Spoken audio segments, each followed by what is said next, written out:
Querido irmão, querida irmã, é o Evangelho do dia chegando até você, uma alegria a sua companhia, mais uma vez para vivermos todos o que Deus tem preparado para nós ao longo desse dia. Então estamos tratando nesses dias do discurso chamado escatológico, quer dizer, aquele que fala das últimas realidades.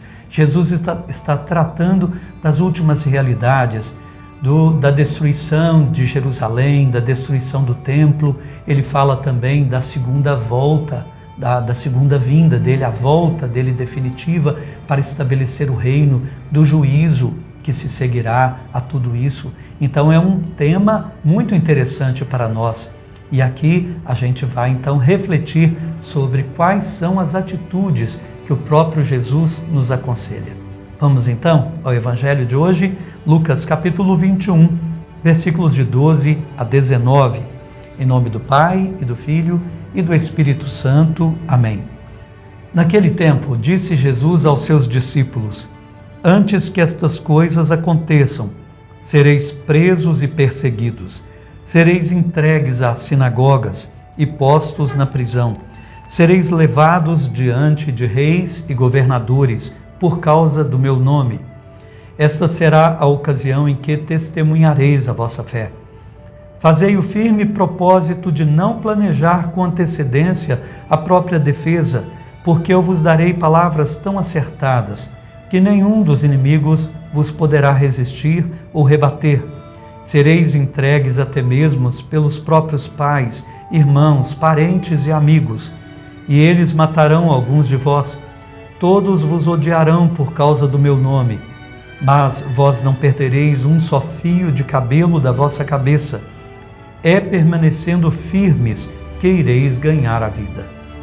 Palavra da salvação, glória a vós, Senhor. Então, neste discurso chamado escatológico, que fala das últimas realidades, dos últimos acontecimentos, Jesus vai alertar sobre as nossas posturas. Aqui a gente vê que Lucas vai se lembrando através do que ouviu, porque Lucas não conheceu diretamente Jesus, ele vai se recordando do que ele ouviu, sobretudo de Paulo, dos outros discípulos que viveram ainda um relacionamento próximo com Jesus, das palavras que Jesus tinha dito. E agora, ele que vive num tempo já posterior, ele se recorda, e Paulo também certamente lhe falava a respeito de como já haviam morrido cristãos. Estevão morreu, Tiago já havia morrido, vários já tinham dado a vida por causa do testemunho acerca de Cristo. Então ele está se lembrando que Cristo já havia prevenido aos discípulos que essas coisas aconteceriam, que eles seriam perseguidos, que chegaria um tempo em que se misturariam as coisas, tanto a destruição de Jerusalém, a fuga que os cristãos teriam que realizar por causa das perseguições, e Jesus também alertava nesses sinais, a leitura de sinais futuros, aos quais ninguém poderia precisar o tempo, mas em que haveria a sua segunda vinda.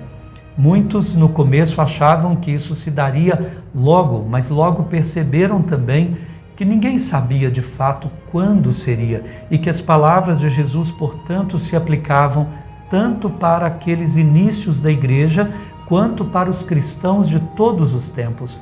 Uma coisa era certa: a atitude em todos os tempos era a de vigilância e de uma confiança sem limites no Senhor e de uma entrega total nas suas mãos. Nos tempos, sobretudo, de perseguições, esses tempos seriam de uma assistência de Deus sem igual. O próprio Espírito viria para fazê-los dar testemunho, para fortalecê-los, para lhes dar palavras adequadas. Ninguém deveria entrar em pânico quando chegassem esses tempos de tribulação. Sejam naqueles primeiros tempos, sejam nos tempos que se sucederam na história, sejam nos nossos tempos.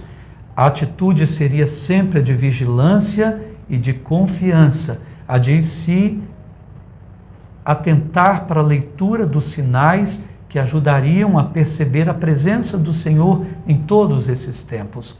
Jesus alertou, inclusive, que nesses tempos o testemunho teria que ser muito decidido, a convicção religiosa teria que ser muito bem fundamentada, porque inclusive dentro das famílias haveria divisão por causa da fé.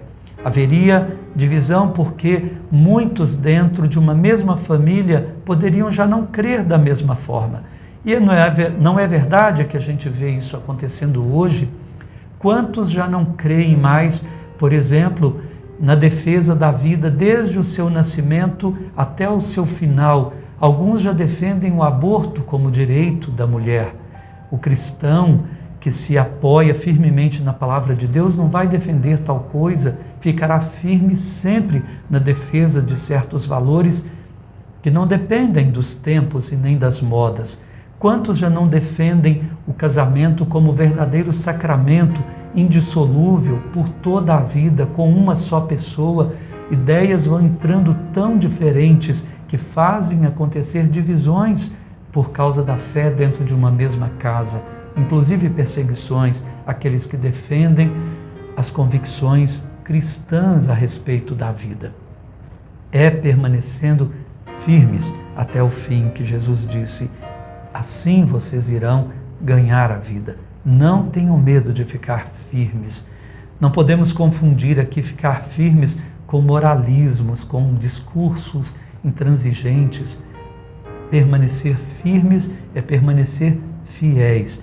E permanecer fiéis na igreja, ouvindo o magistério, ouvindo a comunidade, nessa sinodalidade que vai dando a interpretação da palavra na igreja, na comunidade, sob a unção do Espírito Santo. Senhor nosso Deus, agradecemos porque o Teu Espírito vem ao nosso encontro, ao encontro da nossa fraqueza.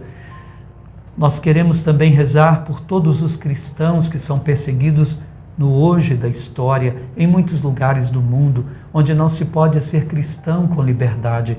Nós queremos pedir que a liberdade religiosa seja, Senhor, assegurada neste nosso Brasil, uma liberdade de se viver a religião, não só para nós cristãos, mas para todos, mas também uma sabedoria de sabermos conviver com o diferente nesse respeito e, sobretudo, para nós cristãos, pedimos a fidelidade, não obstante as diferenças, fidelidade ao Evangelho, fidelidade aos ensinamentos da Igreja, fidelidade na vivência da fé, nos costumes, apesar das diferenças dos tempos, mas fidelidade sempre.